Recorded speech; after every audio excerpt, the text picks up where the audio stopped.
Hey John, it's February 22nd, 2011. First of all, I'm sorry I missed this past Sports Saturday to everyone. I was pretty sick. The weather changed here and we got like some plants blooming, so I got some allergies hit, but then it got cold, so I got kind of this cold thing, so it's like this cold allergy sinus congestion weirdness, and I was feeling pretty bad Saturday, and Sunday I hope to try and do something to make it up, but I just never really felt up to it, and just without the energy I just didn't really feel like trying to make one. So I'm sorry I missed it, but I was sick. It wasn't just laziness. John, I watched your video last night, and to be completely honest, it left me quite speechless. Not that it surprised me, and not that I disagree. It was very eloquent. I liked the way you expressed your views, and I liked the way you talked about everything. And I have to say I agree, for the most part, with everything you said. Love is such a indescribable thing, isn't it? And as 19-year-old, as you put it so boldly, but I think so correctly, as 19-year-old children, we are children.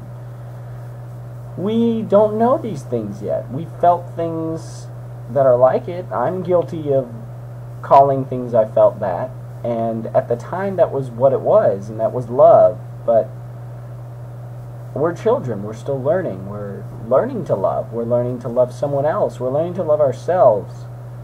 And as much as I kind of feel like a counselor and psychologist talking about this, it is true, and these are things that are important. And people need to understand, in the society where divorce is at such a high rate, and where people, like you said, the person in your class who just dismissed love.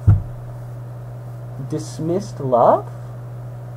Of all the things you talked about, this is what I found so surprising. I understand there's this growing idea that marriage is this old construct and a useless institution, though I find it to be an incredibly useful institution. If you want to classify it as an institution, I think marriage is actually a beautiful expression of love between two people, and selflessness and humbleness and modesty. I think it's fantastic, and I think it's incredibly important to the growth of a relationship. But I don't understand, but I can give someone the argument, marriage, blah. But love, blah? No. Love. We cannot simply toss love aside. Love is what made my parents decide to bring me into this world, and love is what drove them to spend their time and energy and money making me a person, making me into the person I am, the best person I can be. Love is what makes me miss my sister no matter how far away I am from her, and miss her when she's down the hallway and I'm not talking to her, when we're in the same room and we're not talking. Love is what makes me vlog with you back and forth as friends, as brothers. Love, John, is what, to be cliche, love makes the world go round. Love is what ties us together. Love is an unbreakable bond. Love is something that is recognized and is strong and is concrete, but is fluid, and all religions believe in love, and even the people who don't have a religion seem to believe in this sense of brotherhood and working together, and that is love. And even people who are more about themselves at least believe in love for themselves. And I can't simply accept, or at least willingly and logically listen to an argument that love is this needless thing. And people will tell me it's this, somehow will try and explain to me that marriage is this construct of society, and it's about spending money, and it's not real anymore. I mean, it's the same argument people use against Christmas now. I understand Christmas has become very marketable and marketed, but there's something there behind all the action figures and video games and new sweaters. I mean, there's something there. But I loved your video. I thought it was fantastic, and I'm not going to sit here and rant about it because I think you did a better job than I could of explaining it. But the point of where you said someone just tossed off love really struck me, because though I call myself a Christian, and though I'm not a very good Christian in any regard, and not a perfect person, I do understand that love is something that's important, and that love is the driving force of my life before anything else. And it just struck me, and I needed to get that out there, that love is not a joke, and love cannot be tossed aside. Toss aside marriage if you have to toss something aside. Toss aside feelings of familiarity because we're all isolated, right? We're all just these isolated individuals in a modern world. Whatever. You can say whatever you want, but don't toss aside love.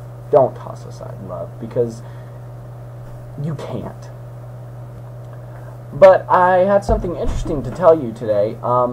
You know that these situations of all the liberations and rebellions and such going on in the Middle East and Africa and everything.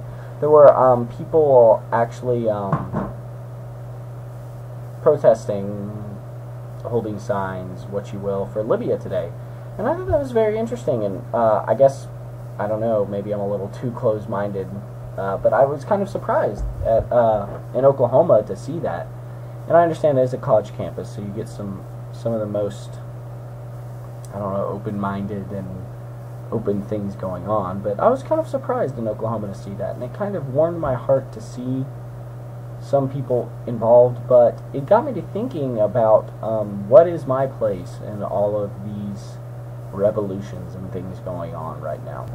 I took a government test today, my first one, because we had so many snow days, everything got pushed back, and the essay question was about like the Articles of Confederation and how they were the precursor, and talk about what they were and their weaknesses and the changes, and then talk about the Constitution.